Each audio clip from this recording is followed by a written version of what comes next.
Hello, everybody. I'm Sean Reynolds from Sportsnet, about to be joined by Ken Wiebe from the Winnipeg Free Press. Together, we are Kenny and Renny. This is the Kenny and Renny post-game show after what I would think is maybe the Jets' worst loss of the year, or at least their worst performance of the year. But I want to apologize. I know I made people wait. Pushed the show back 5 minutes. There's a real good reason for that. I had some producing that I needed to do behind the scenes for something that I think is important for me and important for everybody. But I know that this was Hockey Fights Cancer night. And it was the first Hockey Fights Cancer night that one of the Jets' biggest fans out there, Brooke, was not able to make it to.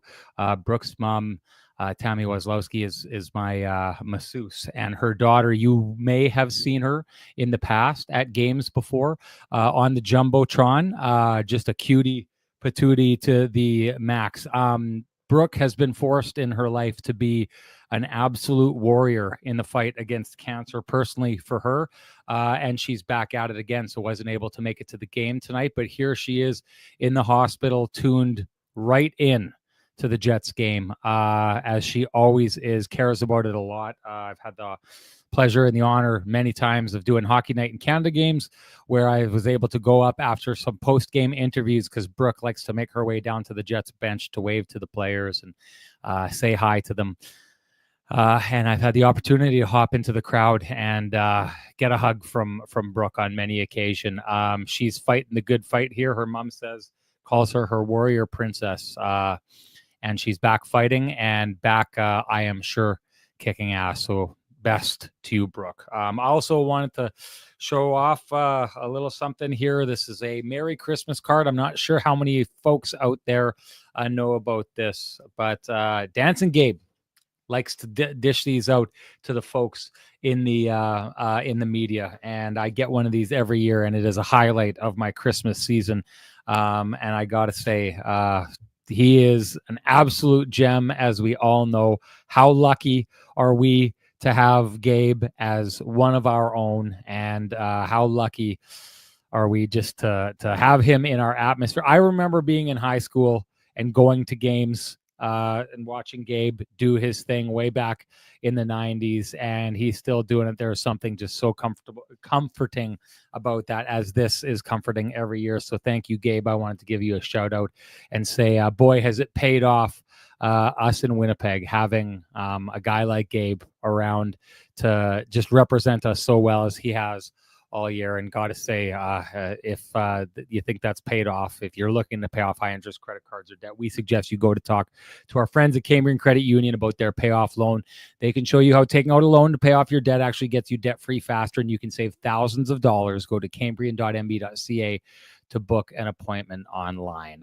Great job, Gabe. And once again, thank you very much. Okay, to the game. I saw earlier on that Matt Hyman seemed to have a problem with my description, or thought that, I'm guessing by his reaction that he thinks that I'm being too harsh in my breakdown of this, the Jets being outworked, outplayed by a middling team. I mean, maybe he feels that's too strong of language, or maybe he feels that that's an insult. I think, hey, I'm a journalist. The words matter. And yeah, here, Matt Hyman says, yikes, that show description.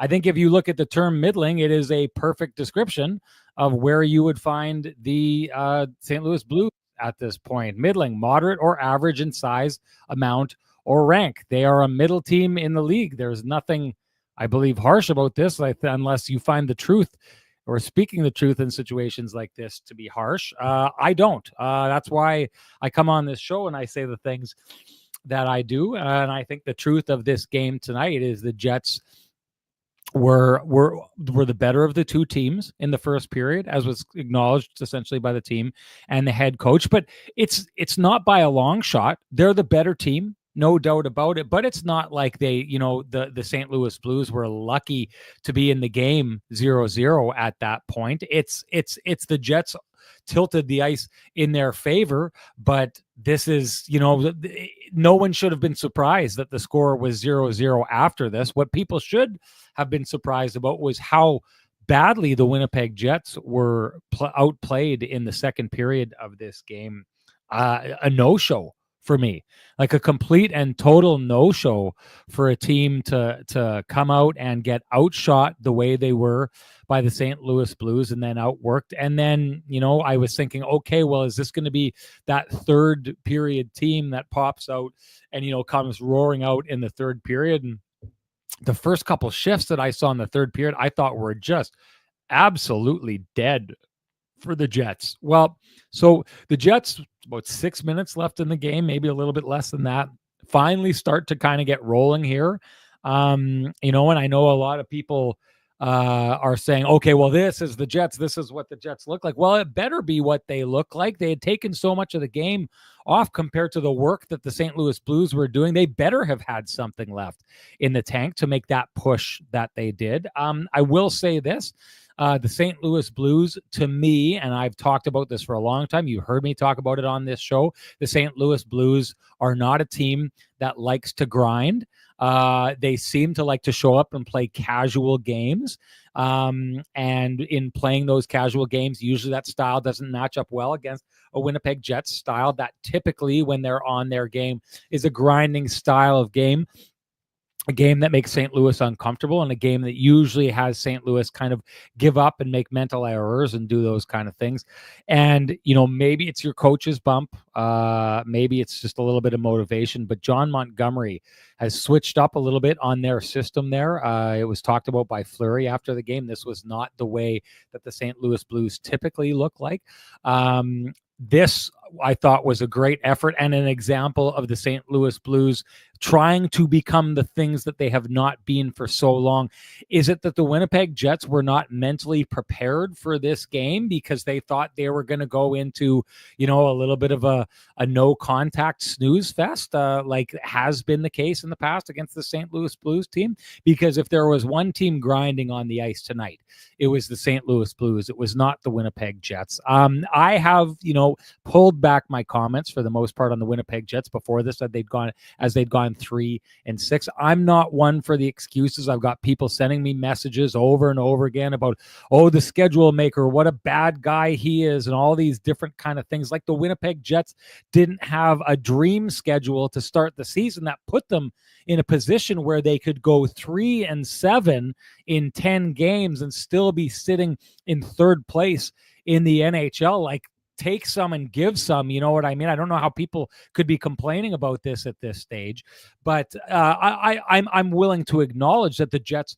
traveling on a trip and going the miles that they did could have a little bit of an effect. I'm willing to talk about the idea that the Winnipeg Jets faced a lot of really good teams on that trip, so that was going to get things a little more difficult. I've thought for the most part, even going 3-6 before this game, that what they did is they ran into a number of teams. You heard me talk about it. I thought that the LA Kings had a really good game, played really well against the Jets. I can tell you right now, I did the Hockey Night in Canada game between the Ottawa Senators and the LA Kings. Anze Kopitar scores the game winner. And in the post-game interview, not knowing anything about where I was from, brought up the fact that he thought they'd played a really great game against Winnipeg. So that's an acknowledgement right there. The Vegas Golden Knights, clearly a tough team that can grind. Dallas, a team that can grind. Winnipeg got ground. That's fine. There was a really interesting conversation as I cover the Ottawa Senators right now. Conversation between one of the players on the Senators and their head coach, Travis Green, who after a game against the New York Rangers, when the Rangers were better earlier in the season before they were having the troubles they're having now, the Rangers beat them. I believe the score was 1-0, and it was a game where Ottawa was clearly the better team. They got goalied by Shesterkin. And the head coach went afterwards and talked to one of the players and said, "How do you think we did?" And the player said, "Okay, well, I think we were the better team." They had back-to-back games. They were flying back from New York to go play a Hockey Night in Canada game the next night, which is why I was there in Ottawa. So they're playing back-to-back games. And Travis Green said, "I agree. I thought we were the better team. We better do it again tomorrow night." The idea being you can't be sitting there lamenting the fact or resting on the idea that you were the better team and you just lost by one. And, oh, well, it doesn't mean anything if you don't come out again the next night and grind. This, to me, was a Winnipeg Jets team that settled for the idea that it was getting close against good teams on a trip, and then came into this game tonight without the intent to go and earn it, to earn the break that they were looking for. This is a St. Louis Blues team. They were 14-2-2 against in their last 16 games before this. The Winnipeg Jets have owned the St. Louis Blues, and they've owned them for a really, really long time. This was the perfect opportunity for the Winnipeg Jets to get back and to start proving something to themselves and to definitely not give a game away. I take a look at this game and I see the effort level was not anywhere near where it should have been. And that's why we're talking about the Winnipeg Jets going 3-7 in their last 10 games. That's my take on the whole thing. Time to bring in the man with the best music in the business for his take. Here comes Kenny, folks.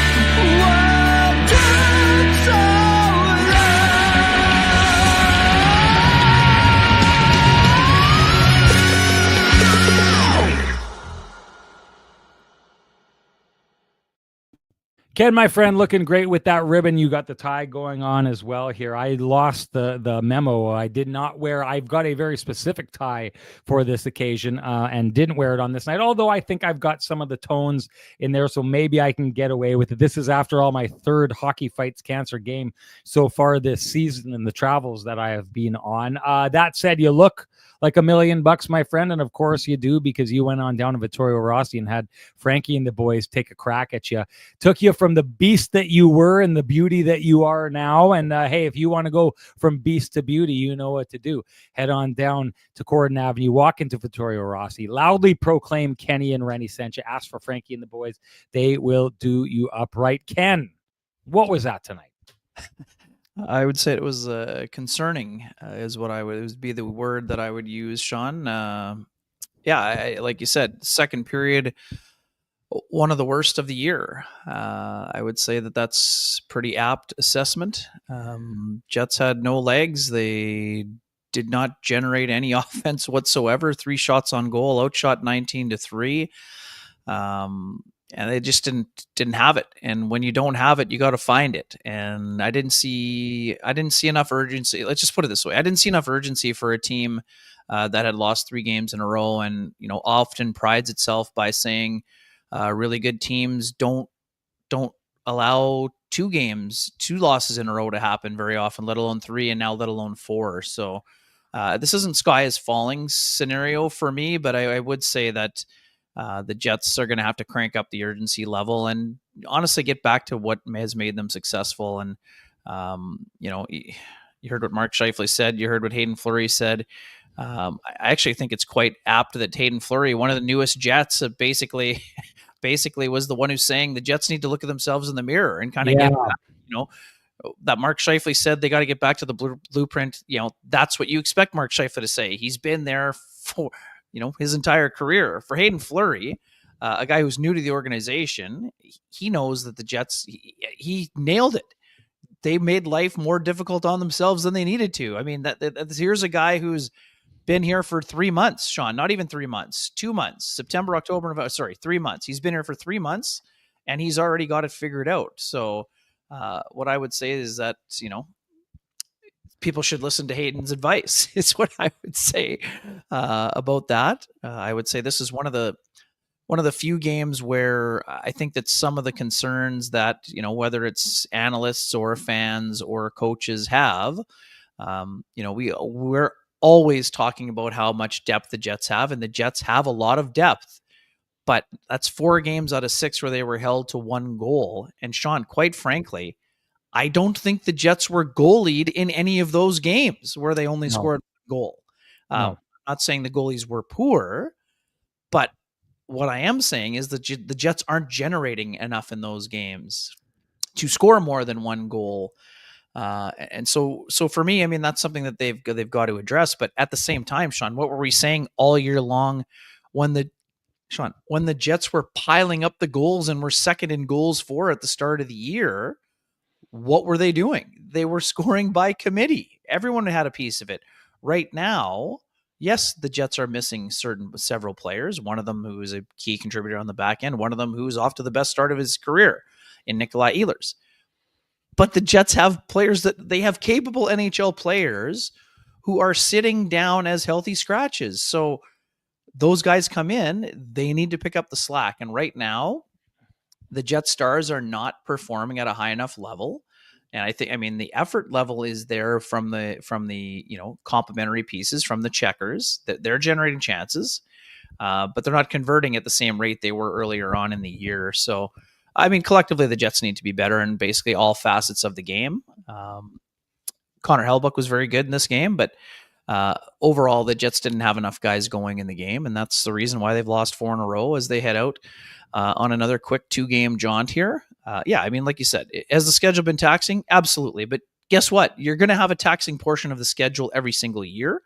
And as you mentioned, Sean, the games were very spread out in the early going. So, schedule is what it is. So what I would say, the Jets have survived the toughest part of their schedule, but now during this month, they need to elevate their game again to where it was earlier on, because right now they're not playing up to the standard that they have set for themselves. What do we hear from Jim Montgomery today? He thought the Jets would be hungry because they haven't been playing at the standard. Jim Montgomery knows a thing or two about standards, having been the head coach of the team that was the most successful in regular season history in the entire league just 2 years ago. So, you said it before, Sean. St. Louis prepared a very good game plan. The Jets were quite stifled by the 1-2-2 that they were up against. And as part of being stifled, I felt like they didn't get to the right areas or the hard areas. And as Scott O'Neill pointed out, and I'd like you to get into it more because you were down there while I was writing, the head coach pretty much called his guys out for being too cute, and he's 100% right. Don't you think?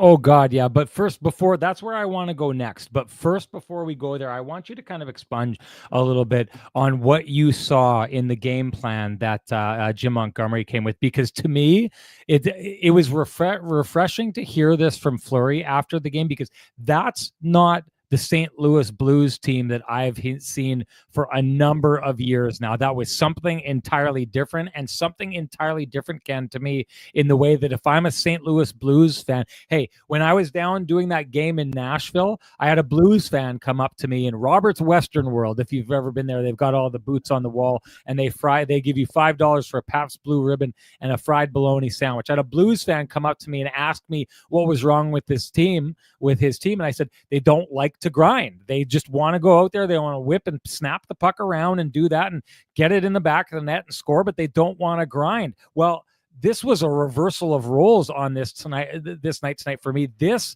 was the curse that have seemed to have plagued the St. Louis Blues, turning around in fairly short order. Now, I know there's coaches bumps and things like that, and I know as a coach, you just can't walk in and entirely change a system and have the team jump onto it right away. It took the Jets, for me, I thought, Ken, the better part of a year and a half to really, really lock down the Rick Bowness system. At the same time, they changed their scheme. They go to a 2-1-2, like you'd said, and I thought played it, especially in the neutral zone, to the nth degree on this night. What'd you see from John Montgomery and the impact he's had so far on St. Louis? Yeah, I mean, Jim Montgomery is someone we respect a great deal, Sean, from being around him that 2019 series where he was leading the Dallas Stars when Rick Bowness was his associate coach, and they went 7 games, double overtime before Pat Maroon scored the wraparound special in his hometown, and the city went wild in the second round as they went on to win their first Stanley Cup in franchise history. Sean, the Blues completely abandoned their identity for a stretch of time, and it's part of what got Craig Berube fired. He wanted them to play a certain way, and and didn't have the personnel to do it. So the personnel hasn't really changed, but the mentality is back to changing. And to me, I was saying this on St. Louis radio before the game, Sean. I mean, they're going back to their old identity, like grinding team, working hard. I love the way their defense played. I mean, you know how I feel about Colton Parayko's game. And, based on some of the lists that we saw out there today, Parayko is going to be having a role with Team Canada, and he might be Josh Morrissey's partner. I might finally be right, Sean. It's not the jersey that I predicted they would be playing together in, but they could be, on a defense pairing for Team Canada when the announcements are made. We'll see what happens. But you're getting your workers. Their workers are working. Braden Shen, absolutely on fire. We talk about players benefiting from the coaching change. In the game in October, I didn't find Braden to be overly engaged in the game. Today, throwing big hits, getting involved. Great pass to Kyrou on the 2-on-1 to score the first goal at 4-on-4. They've gotten back to that identity. And Sean, this isn't an overnight sensation, even though, yes, it's early in the coaching bump for Montgomery. They're 3-0-1. But this isn't just a guy coming in off the street and trying to implement a plan.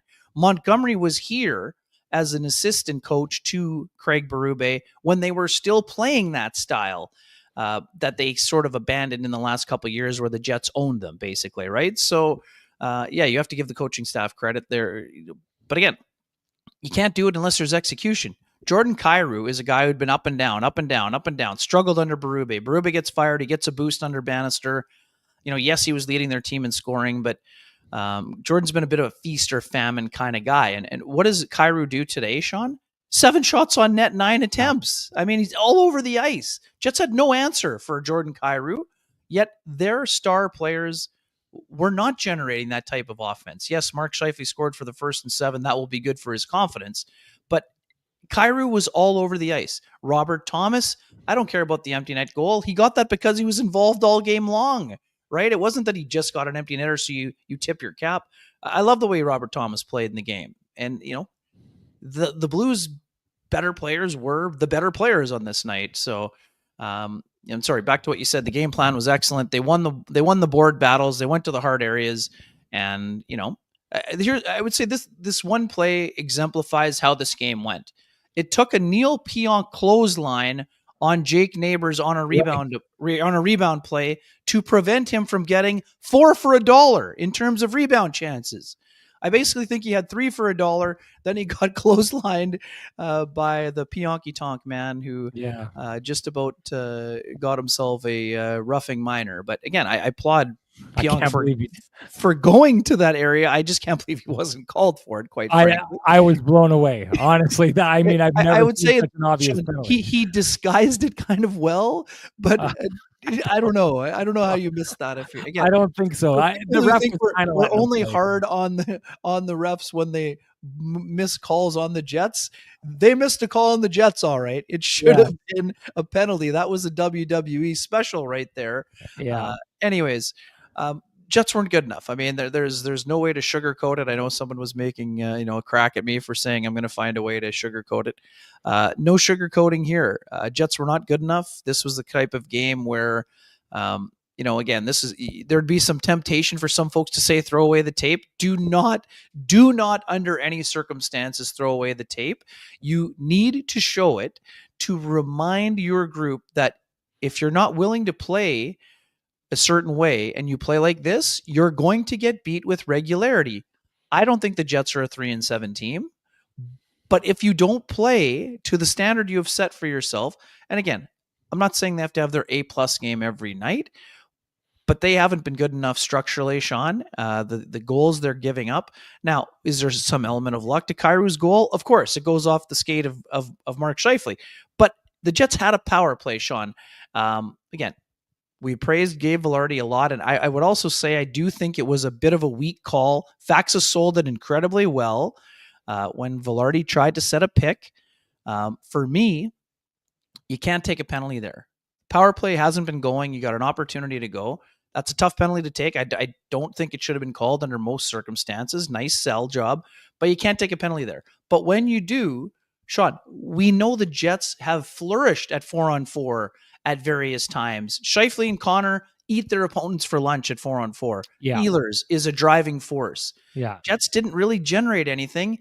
and they gave up 2 goals in 4-on-4 in 39 seconds. So instead of a potential, even if the Jets don't score a power play goal in that scenario because they haven't had the power play going, you might generate some momentum in a game where you have nothing going. Instead, the Jets give up 2 goals, and after that, you just sort of got there was a sinking feeling in the bench.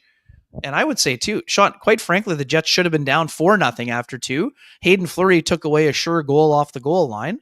Hellebuck makes a ridiculous paddle save. And something that I think that most people, Sean, in the building didn't even notice that Broberg shot grazed the crossbar after the second goal was scored. It was almost 3 goals in a minute for the Blues. So the Jets kind of, Sean, you talked about it. They hadn't done it very often this year. Jets went to sleep for the middle period, and they were lucky to be down 2-0.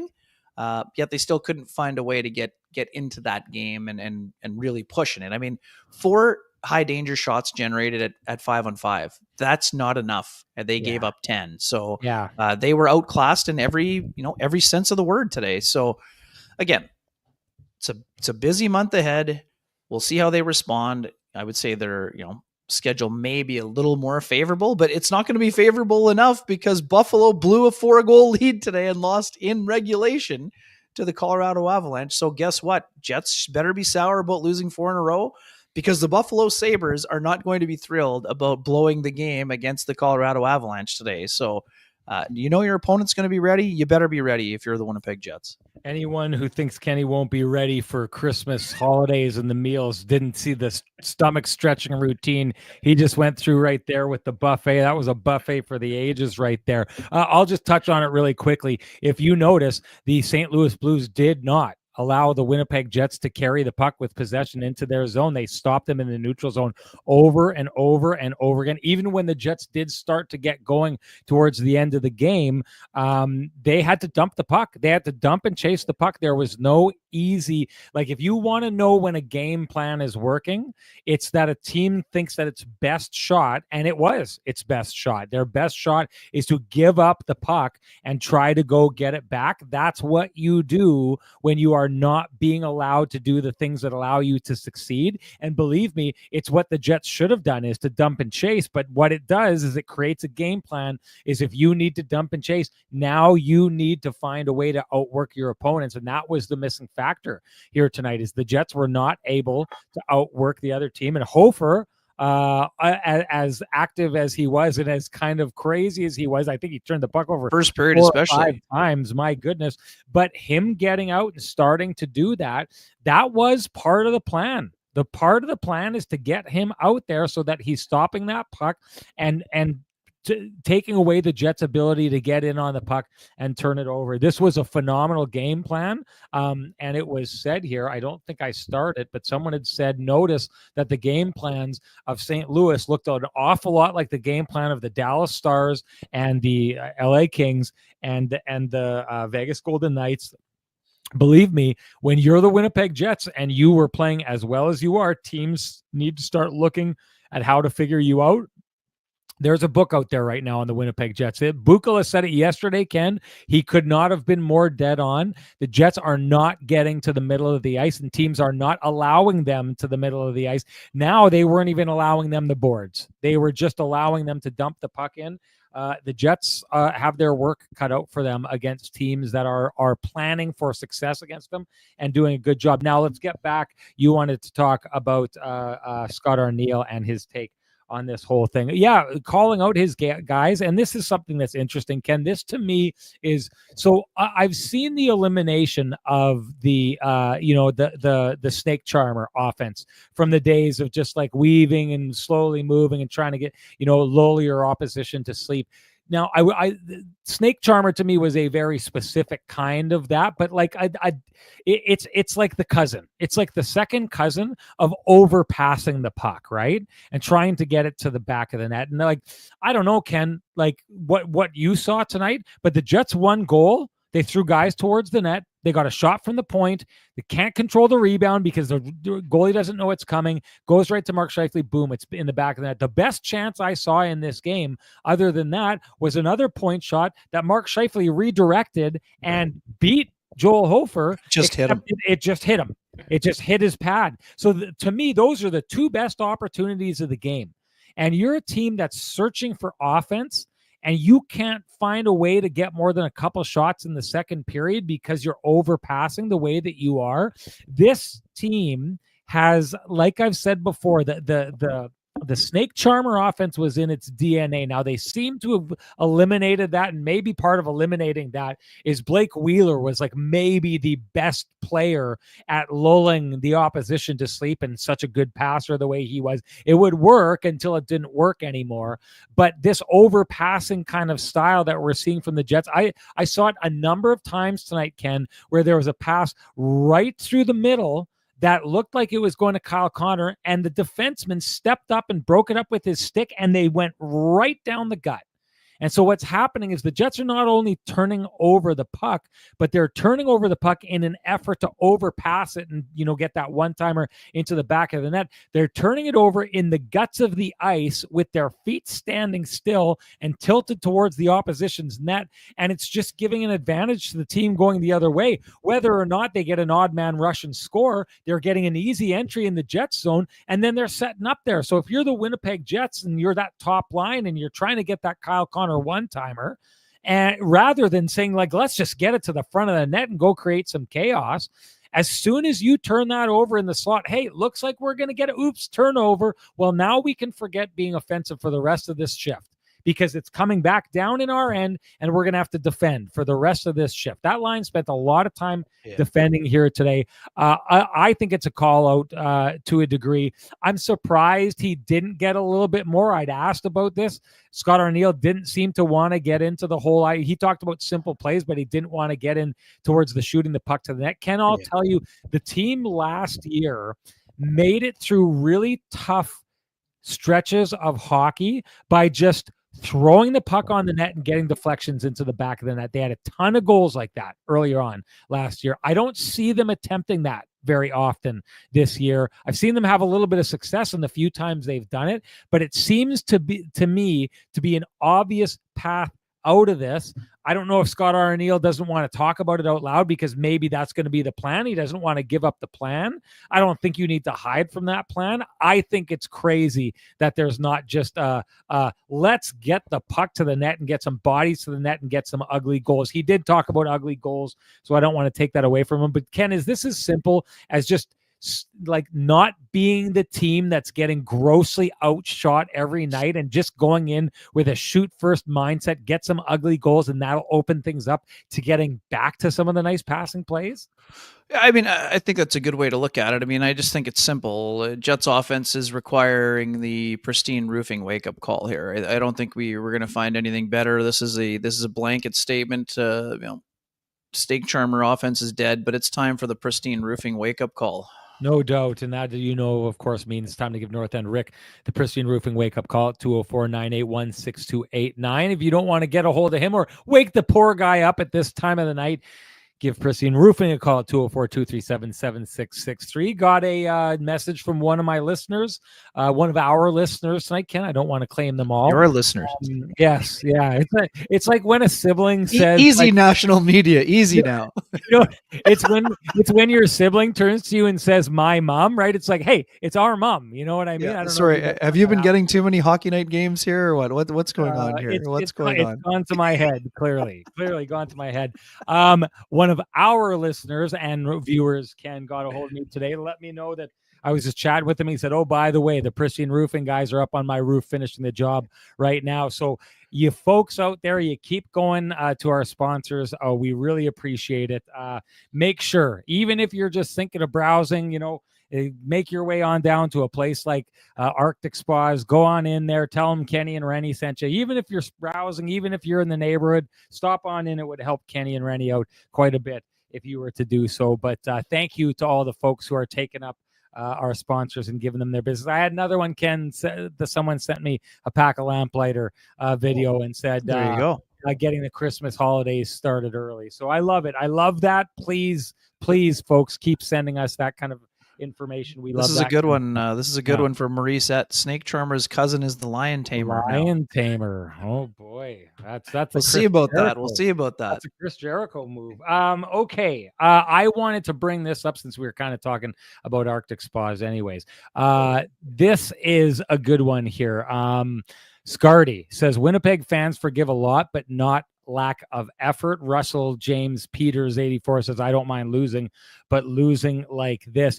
These are both red hot comments to the degree that Scardy and Russell James Peters are probably both blowing bubbles and playing with the rubber duckies in my backyard in the Arctic spas hot tub that I have in the back with the Spa Boy package. And you know what? They've got those red hot takes clearly because there's no such thing as a cold take in an Arctic spas hot tub. Head on down Arctic spas. Go say hi to our guy Dustin for us while you're down there. Tell him that Kenny and Renny say hi. The point of this, Ken, I thought was pretty interesting. Did you hear the boos that I heard from the home crowd at the end of that second period? Smattering for sure. Yeah. I think there was certainly some disappointment there, especially with how the period ended. As I mentioned, I mean, they went from basically potentially going ahead on a power play to giving up 2 4-on-4 goals and nearly giving up a third goal before the period was over. So, yeah, I mean, there's disappointment. And I mean, again, you understand why there's disappointment. I mean, we say this all the time. If the Jets aren't liking the narrative of people saying that, all that, we're into game 26. It just ended, Sean. And now suddenly the fool's gold people are coming out of the woodwork here. Right. And that's not how you and I viewed it. It's not how John Cooper viewed it. It's not how Paul Maurice viewed it. But again, the Jets are going to need to get back to their blueprint if they want to have success. That they can't just show up and throw your sticks in the pile. I mean, Mark Scheifele said it. I mean, his most insightful answer that he gave basically said teams are gunning for them. So when a team is gunning for you, guess what? They're trying to elevate. So what do you need to do? You need to elevate your game. And that's what I suspect the Jets are going to try to do as they head out on this two game swing here. Where did I want to go with this? Okay, I thought this was an interesting one. Phyllis says, I saw part of the issue that every line was new. Not every line, but saying that their lines were new. Yeah, Nobody 3 out of had 4 built-in chemistry ahead of time. Yeah. I mean, fourth line was back together. So, I mean, they weren't really new. Yes. Lowry's lines together. The top 2 lines didn't have a whole lot of chemistry. I think that's where Phyllis is going there. And I think that's accurate. And they didn't have chemistry going, and they went back to the old lines, at least the old top line. And the top line, I guess they do get a goal, but, that's a 6-on-5 goal. So it won't go to their ledger. I thought that the Lowry line had some things going during the course of the game. Lowry had a shorthanded breakaway. Kyle Connor had the one really good chance that Hofer kicks out the leg on the one-timer. That was an all-world save. Yeah. Confident. Yeah. And I mean, again, Hofer's a great young man, loves where he's from, spends his summers here still. He would have been up for this game. It's his third start here. He gave up 4 in the game in Winnipeg his last time he got to play here. So, he was going to be ready to go, and he provided a solid effort. As you mentioned, I mean, he's activation station. I mean, this is back to, and again, we love this about the series at the time, Sean. Remember, again, we're not trying to go into the hot tub time machine to 2019 and spend all our time there. But remember, all we talked about that series was how good Ben Bishop and Jordan Binnington were. It was like having a third defenseman. Like you had trouble playing a dump and chase game because the goalies were so good at moving the puck. So, Hofer had a couple of adventures, but, he makes life easier on his defenseman, and the defenseman, took care of the rest in the game. So, Jets need to elevate, like parts of Neil Pionk's game. I think Hayden Fleury continues to, grow in confidence. I mean, like I said, I'm not here saying Hayden Fleury is the number 4 D-man on the Jets, but I think he's handled the pairing perfectly well. And I've said it from the beginning. I think Hayden Fleury is showing that he can be in the Jets' top 6 when the playoffs start. I know some people don't agree, and, we'll see if the coaching staff agrees, but I'm seeing a lot to like from Hayden Fleury. I also like that instead of, celebrating the fact that he saved a goal, he thanked his goaltender and admitted he was out of position in the first place, which is why the original chance from Kyrou happened. So I love the accountability from Hayden Fleury, and I like the mobility. He's still doing a lot of things that you like out there. On the penalty kill, I thought he was very effective, moving the puck, pretty well, and his mobility and size have been there. So, maybe we transition to Stanley Heinola, the pairing, or do you want to go somewhere else first? I'd actually like to talk Okay. about the pairs going in. Sorry, not the pairs, but them back to Phyllis's comment here, which I think is a good Sure. one. Sorry. Yep. The new lines. I will say this, and I do feel like there was a little bit of a Pristine Roofing wake up call intended from the coaching staff to Gabe Velarde by moving him down to that line. I mean, I think they were kind of trying to put together their best foot forward, but hate to say this, I think a take of mine that is aging badly from the beginning of the year is when I was talking about the idea that is Vladislav Nemestikov showing that they don't need to pick up at the trade deadline. This, having problems with your center, you're one wrong move away from Vladislav Nemestikov ending up on your top line. That clearly didn't work today. There was, I do think that the strength of Nemestikov when he is going is that he works really well with Ehlers. Like, lines are made out of pairs, and that's a pair that seems to work well together. I see those guys as the driver, and Cole Perfetti is the guy who kind of, like adds to it when he does, although I'm sure he's frustrating a lot of people in how little he seems to be adding to it as of late and how spotty that adding seems to be. But yeah, Vladislav Nemestikov on the top line, that did not work. And I will say this about like moving those lines. The one thing that I think that we've seen here is that there has been a little bit more, and it seemed like, okay, there's a new sheriff in town with Scott Arniel, where he was taking the lines and he was kind of breaking them up and he was moving guys in different places, right? He put Nick Ehlers up on that top line, which people had begged for a long time. And then, Kyle Connor went down to that second line, but it ended up making its way back. And, we've had plenty of conversations for a while on this show about that. But the one thing that I do think is if you pull the old trick where it's like, yeah, you guys aren't giving me your best, okay, that's it. You're going down to that line, right? And then you're looking for that spark. And sometimes you'll get that spark, but you're starting to get into trouble if you don't get that spark. And what I think is actually getting into real trouble is if you don't get that spark and then you just go back to what happened. So you get punished by breaking that line up, and then you don't get a good response, and then you put that line back. It's almost like a coach saying, okay, guys, I'm sorry I did that. I'm going to give you your player back. Please go out and wake up and do something in this game here. It starts being less of a hammer to hold if you are breaking a lineup and they know that you're just going to be putting them back together soon, especially in a lack of performance, right? Like, your hope is, and I always use this line. I love this line. I've talked about it on this show before. Craig Berube, I had a conversation with him about Ryan O'Reilly the year they won the Cup in the second round in that Dallas series you talk about. He wasn't playing well. He found his way down on the fourth line. The eventual playoff MVP was put down on the fourth line by his head coach. And the response from the head coach was like, he's not doing what he's supposed to be doing. So he's either going to go on the fourth line where he's not going to hurt me as bad, or he's going to go to the fourth line and he's going to work his way back up to the top line. Either way, I win. When you're moving guys back up to the top line without them working their way back up onto that top line, then the punishment isn't really there. Like the carrot dangling, it's like dangling the carrot in front of the donkey, and the donkey not moving anywhere, and hopping off the donkey and taking the carrot off the string and feeding the donkey, right? That's what's happening in a situation like this.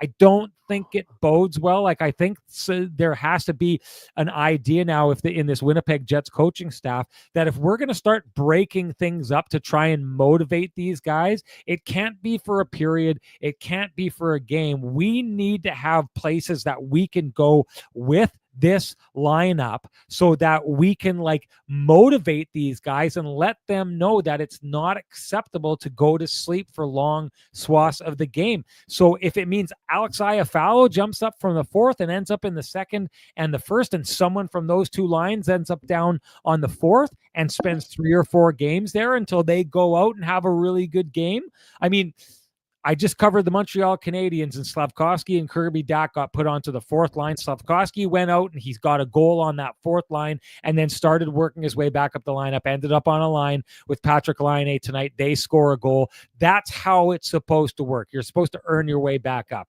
I think if you're breaking up lines as a little bit of a wake-up call and your players don't respond and you just put it back, you're starting to lose the effectiveness of that tool. Yeah, I have a slightly different take about the move with Vilardi. I think it was more insulation for Lambert in his first NHL game of the year, Sean. I don't think it was necessarily as big a demotion for Vilardi in this situation. I just think that with the composition of that line with Lambert and Perfetti, I just think that Scott O'Neill was looking for somebody who was going to be spending a lot of time around the blue paint in that scenario. And then, Nemestikov obviously, provides enough insulation on the top line with Scheifele and Connor. So I don't know. I just think that it maybe had more to do with it, and just based on how Scott talked, just based on how Scott talked this morning about he felt that Vilardi's game suffered because he was spending so much time defending down low, and it kind of impacted his speed and ability to generate offense. So I think it was more to do with again, Mark Scheifele ends up taking 15 draws. So I don't know that if that was on the bingo card or not. I mean, he took 2 or 3 draws this morning against Lowry and shook his arm out. So. What we were told did not transpire. It ended up being Vladislav Nemesnikov on the wing, right? Like for the most part, yes, but not being the center. And I don't know. In this scenario, I didn't see I get what was said. And I understand, we need to get Gabe Vilardi back into a situation where he's going to the front of the net where that works. And I understand that covering for Mark Scheifele had taken away. I don't disagree with any of those things. I'm saying that's not what I saw. And even if it was what I saw, Ken, wouldn't you just go back to the idea of saying, okay, well, then let's just let Mark Scheifele take those draws, because that's what you did tonight anyway. Let him take those draws, let that line try to get back to being what they were, and then put Brad Lambert on the wing and let Vladislav Nemesnikov and Cole Perfetti, if you've had so much faith in that line the way that you have, to not break them up and try and do things, try and bring Brad Lambert along on the wing. I get it. I understand the theory. I agree with the theory, but the theory didn't play out that way. And this is maybe conspiracy Renny at work here, but I do think there's a little something of a wake-up call that was intended for Gabe Vilardi, because as these games have gone on, it seems like he's gotten a little bit quiet. So I do think this was an effort to wake things up. And regardless, Ken, the fact that he goes back to that line in the third period will tell you that the changes that he made did not work on this night. Yeah, totally fair. I mean, I would also say too, I mean, I like the fact that we talked about this, a couple games ago when Ehlers went down in the first place. We both wanted to see Lambert get a shot, and here it is. He's getting the shot. But I also think that, again, I'm not against the concept of what you're saying, but I think that the Jets know that Brad Lambert is more of a natural center, so they wanted him to be comfortable playing down the middle. They want him to use his vision and speed and all of those things. Could he eventually get moved to the wing? Absolutely he could, depending on when Braden Yager is ready to play in the NHL, and maybe those guys will duel it out and see what happens. But I wouldn't be opposed to seeing Lambert on the wing, but I think in his first game, they wanted him to feel as much comfort as possible down the middle. And having a guy like Vilardi who wins a lot of board battles and goes to the net, I think was a way to, the concept was firm. And I think the other thing too, Scott O'Neill knows the Jets were struggling offensively before tonight, let alone tonight. So what he saw in the third period is when Nemestikov went on a line with Scheifele and Connor, that trio did generate 2 or 3 really good chances, right? A really good one for Connor that rattled off the bar. And I think the Scheifele backdoor play where he had more time and didn't score against Dallas. So I can see why he tried it, but again, it didn't work. And that's why I went back to, Old Faithful, if you will. And again, they're able to get a 6-on-5 goal. It's not enough. I didn't think they generated enough overall, but the Jets need more guys to step up. They can say whatever they want about breaking up. You can, if you're in the chat room saying break up Scheifele and Connor, well, Connor's not rolling right now. That's true. But what are you hoping to achieve? If you break, who are you playing with Scheifele in this situation? How are you breaking up the lines if that's the intention? I mean, with Ehlers not there, I just don't see it. I mean, I don't know that that's the best way to go. I mean, you can try Kyle Connor and Perfetti again, but then who are you playing in the middle? Are you playing Lambert there? Are you playing Nemesnikov? Are you trying Vilardi? I mean, Scott O'Neill basically said he doesn't want to play Velarde down low. And Sean, you were there. Gabe's hips don't really want him to be playing center right now either, is what he basically said to us at the morning skate. So if that's not an option, then I want to see a little bit more runway for Lambert at center. But again, this is not a knock on Lambert. I want to see more of him. To me, this reminded me of what we saw in the preseason, Sean. He looked like he was playing a safe kind of game. And for Brad, that's important to be sound defensively, which is what he talked about. But he also needs to show the flash. I'm not saying play a flash and dash game and don't care about the defensive end. Not at all. But Brad has an electricity to his game that you need to use that electricity to generate. And again, it's only the first game. I think he's going to get better and better as this road trip starts off. But what we saw in training camp was similar to what we saw tonight, where I saw Brad playing a safe game. And safe is okay, and it's important, but he's got to generate more while playing that safe game. And today he only had the one shot attempt. I want you to give Sweet Lou a shout out before we get into the very, very obvious Johnston Group got you covered play of the game. Yeah, no doubt. For folks who have realty needs they'd like to have met, contact our main man, Lou Ferlin, at Roll LePage Dynamic Realty, 204-791-9971, or at the office, 204-989-5000. His email is lou@louferlin.ca. That's LOU@LOUFURLAN.ca. Lou Ferlin, excellent realtor, excellent human being, and excellent supporter of this community, including our podcast. I like this from Natalie from Winnipeg. Says throwing Lambert into a tired, struggling Jets team and expecting him to be big is not fair to him. He needs time with this team just like any other player. I'll say this, throwing him into that center role, I still think it would have made more sense regardless of the fact that he's a center and that's where you eventually want him to play. I don't think there's anything wrong with moving a player like that to the wing and allowing Vladislav Nemesnikov to take care of the major duties to try and open up some ice for an electrifying player and see if you can't let that speed and that kind of fireworks nature of the player like unlock it at that stage. I think Nemesnikov's done it for a guy like Ehlers. I think if you're looking for the most comparable game to Brad Lambert on this lineup, it would be Nick Ehlers. I think that Vladislav Nemesnikov with him would have been just fine. You have something to say before? Yeah, and quickly, Natalie, I'm not asking Brad Lambert to carry the Jets. What I was asking him to do is provide a spark, and I think he still did a nice job in terms of bringing some speed to the game. I don't think she's arguing with you. I think she's saying to people, just give him more time. Yeah. Oh, and that's what absolutely, we're in agreement there. Yes, exactly. Johnston Group got you covered play of the game, Ken. Yeah, it belongs to Hayden Fleury for saving the goal in the second period. Jordan Kyrou took a shot that snuck behind Connor Hellebuck, or through Hellebuck, whatever way you want to call it. Fleury was there to prevent the goal from happening. And then our next thing, I'll save what happened next for the next award. Okay, that group was the Johnston Group got you covered play of the game. I'm surprised it wasn't some of the folks who worked down at the Johnston Group to run out on the ice and kick that out. It was that so much a Johnston Group got you covered play of the game. And hey, do you run a small business in Canada? Look to Canada's #1 employee benefits plan, Chambers Plan, to give you a competitive edge. Chambers Plan is the simple, stable, smart choice for over 30,000 businesses countrywide. Visit chamberplan.ca to learn more. Yeah, Kenny and Renny OGs. That was like the Johnston Group got you covered play of the game. Maybe the most Johnston Group got you covered play of the game that we've had ever on this show. Quite possibly. There's been a couple more like that, though, we've seen. Anyway, moving on to the keg save of the game, which is where Kenny is very much leading me to go. You're like Ron McLean. You're producing this show in front of the camera in real time. What do you think you're doing here?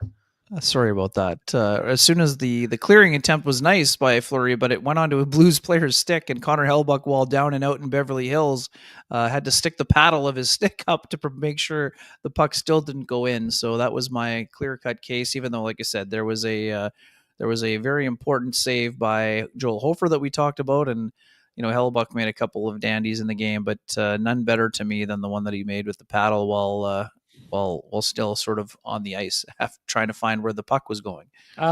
You know what is interesting? I didn't see that in real time, and later on in the game, they showed the Johnston Group got you covered play of the game, and they stopped it before the next play. And I thought, that's odd. If he made like a paddle save after that, you would have thought they would have let that run. But on the Jumbotron, they actually cut it short during the intermission. I thought that was strange. But I'm not going to argue with you, Ken. on this one. I think that you probably got it with the keg save of the game. But it really doesn't matter if you did. What matters is if the folks at home do, because if they share with us their hashtag the keg save of the game, they are automatically entered to win a $50 gift certificate usable at any of the 3 fine keg locations here in the city of Winnipeg. Each location finer than the last, you know it. And the winner from our last game, that would be Maurice Et. You know what to do. Direct message me at SN Sean Reynolds. Send me your full name. Send me your email. I will have the fine folks at the keg send you a $50 gift certificate usable at any of the 3 fine keg locations here in the city of Winnipeg. Each location finer than the last. And that brings us to our TCB lamplighter of the game. What do you got, Ken? Yeah, you know what? It's a good question. I think I'm going to have to go with the Kairu goal, just because it was a backbreaker. Never mind. That's the honorable mention. It's got to be Scheifele. We've been saying how Scheifele has to get going offensively. We know he's working through something. And you talk about repeatable goals, Sean, for a team that's not getting to the net enough, not shooting the puck enough, creating chaos enough. You got to go with the Scheifele goal, not because we're homers or anything like that. It's something that they're trying to do more of. They're going to need to do more of. And Neil Pionk's ability to get it through from the point and the kick out going to Scheifele, who needed a goal. It was his first and 7. I think that's got to be the lamplighter. Sorry, I waffled on that one. Sorry about that. Yes, that was get out the syrup, folks, or the whipped cream. Some strawberries on that waffle also, yes. I agree, because I always go, if you notice, I always go to those kind of goals, especially at this time of year, right? Like sometimes you can go to the nice goals, but the goal that the Jets score is the exact kind of goal they need to score more of. And to be honest, Ken, if you go back and look at their last number of games, the goals that have given them success have been this exact goal, and yet the Jets don't want to try it. It's all Perfetti, Lowry in the last game. It is almost like the Jets have scored every single game when they tried to create this kind of offense, but they're not interested. I don't want to score that way. I want really nice goals. I want the kind of goals that ooh and ah people, and it's got to go off the post and in, and I got to be able to like stick my arm straight up in the air like I'm, like the man afterwards, where it's like, get gritty, get ugly. I agree with that. That's the now an honorable mention I'm going to give here, Ken, to Robert Thomas's empty netter, just because like he's in a battle with the defenseman there and gets that puck off really smooth. And I believe it's Morrissey he's engaged with. Morrissey is like impossible to score empty net goals on. And that was just a really, really slick play. I thought, if the Jets go and score a goal there, all bets are off. It's now 3-2 and it's a different situation. He snuffs that out before it starts. I know it's an empty net goal. I know in the end, all you're doing is shooting it down the ice. Josh Morrissey is not an easy guy to get an empty net goal on. Robert Thomas, I think, in that situation, the quickness that he gets it down the ice, Ken, is an acknowledgement that a guy like Josh Morrissey, whether or not there's an empty net, there's a lot of open space, you don't have time against a guy like that. And if you had a flicker of a moment and you didn't capitalize on that flicker of a moment, Josh Morrissey will snuff it out. I thought that was very, very like a quietly really good empty net goal by Robert Thomas there. Anyways, that's my lamplighter. Doesn't matter what I think. Definitely doesn't matter what Ken thinks. It matters what you think. Share with us your hashtag TCB lamplighter of the game. You're automatically entered to win a Frosty Delicious 8-pack of Lamplighter Ale, brought to you by our friends at Transcanada Brewing Company. If you can't wait for Kenny and Renny to gift you your own, you know what to do. Head on down to their tap room at 11290 Kenniston, which myself and Colin, my camera guy, and Fred, the TSN camera guy, and John Liu are going to do this Thursday as we have our annual kind of Sportsnet TSN Christmas party. You'd be invited, but you're going on the road, aren't you? I am, yes. I appreciate the invite. Freddie invited. Freddie was wondering what the deal was, but I said we got to support the sponsors when we can, whether I'm here or not. Yeah, well, there you go. Once again, in the absence of Ken, I'll take care of the podcast business. That's just how it goes. I'll go down and I went when you were away with the national media, buddy. Don't worry. And some great The national media takes you places, Ken. I gotta say. That's right. I like it. Anyway, all right. I love how you halted me. I was building up to something. You halted were, me in yeah. my tracks. That's good for you. Good for you. Stop it. Good. The best defense is a good offense, as Ken just showed there, right there. Anyways, folks, the winner of our TCB Lamplighter from the last game, that would be Bobby B. Bobby B, you know what to do. Direct message me at SN Sean Reynolds. Send me your full name. Send me an email, and I will send you a voucher for a Frosty Delicious 8-pack of Lamplighter Amber Ale, brought to you by our friends at Transcanada Brewing Company. Bobby B, as you are soon to find out, as long as you get a hold of me, it is the nectar of the gods. That's it, Ken. Anything to say before we go? Just quickly, third pairing was generating lots of buzz today. Logan Stanley just under 17 minutes. No minors today. Ville Heinola just over 15 minutes. So I would say that was a step forward for Heinola. I'll be curious to see how the third pairing is rolled out here the next little while. We're going to see. Obviously, this was the third game where they had it through third different pairing with Logan Stanley. All three guys played fairly well beside him. So I think we're going to see a little bit more of Heinola Stanley. But again, I'm curious to see what the road trip brings. We'll see. It sure didn't seem like it, but the way the coach talked about it afterwards, he seemed to feel that there was room for improvement there. Oh, no doubt. Yeah. And I don't know. I mean, one thing is clear, and this is really interesting because I see T Will here. T Will says, "When's the party, Renny? Where are we going?"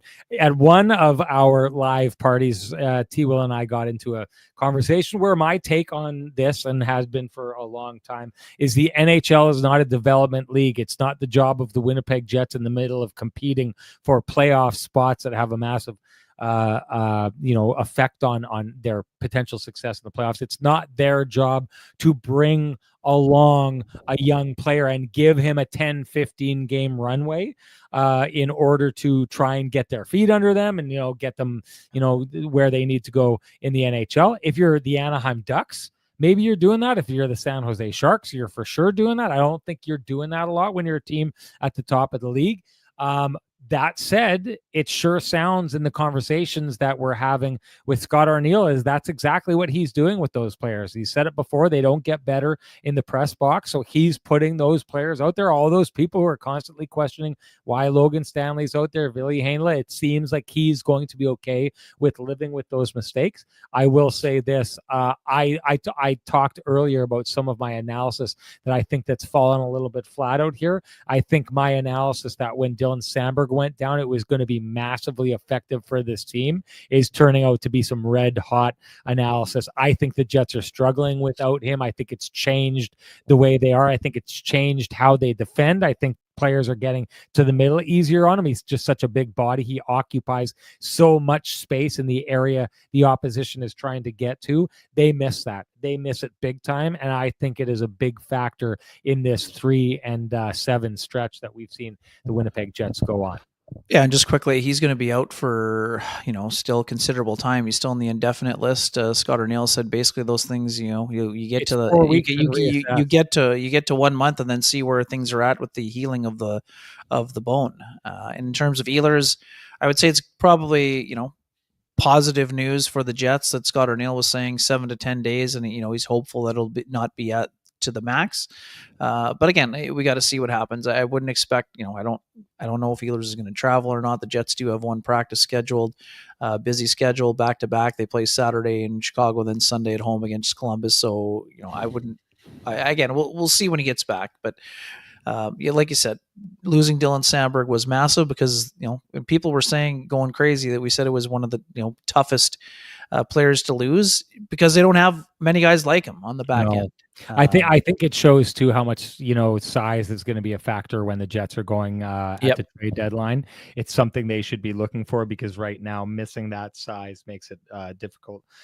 Excuse me for them. And I do want to say this, folks, whatever you do out there, do it with a healthy dose of confidence, people. Confidence to the degree of T. Will here, who has been wrong on this subject for, I think, 4 straight years now, and believes that he's right now at this stage after how many games for Ville Heinola? 3 games. So whatever you do, have the confidence of T. Will when you do it, folks, because there's nothing you can't achieve as long as you're living in your own little world.